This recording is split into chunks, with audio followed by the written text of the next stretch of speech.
এটা হইতেছে আপনার পাহাড়ি বাজার।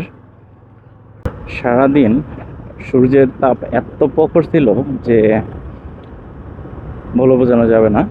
আর এখন বাজতেছে ঘড়িতে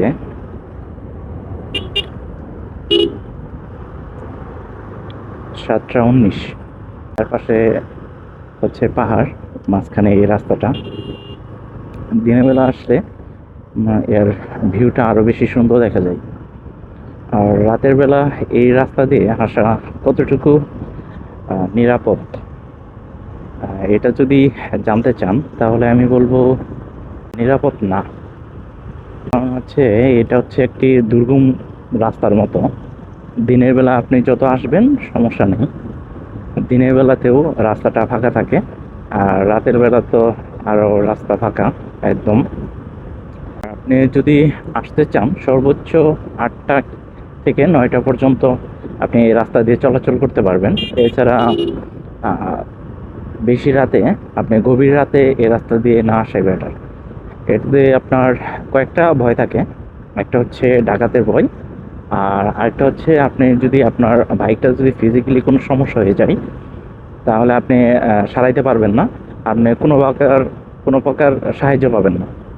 আর আমি আজকে এইদিকে আসতেছি কারণ হচ্ছে সাথে আরেকজন আছে, দুইজনে ভাবলাম যে তো অন্যদিকে ঘুরে না যায় এই পাহাড়ি রাস্তা দিয়ে চলে যাই।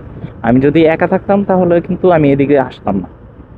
আর এখন যেহেতু বাংলাদেশের একটু অস্থিতিশীলতা সৃষ্টি হয়েছে, সে কারণে এখন আপনি যে কোনো জায়গাতে বিপদের সংখ্যাটা একটু বেশি থাকে। তাই এরকম দুর্গম রাস্তা সব থেকে পরিহার করার জন্য চেষ্টা করবেন রাতের বেলা, বিশেষ করে যারা শ্রীমঙ্গলে ঘুরতে আসেন বা সিলেটের যারা ঘুরতে আসেন।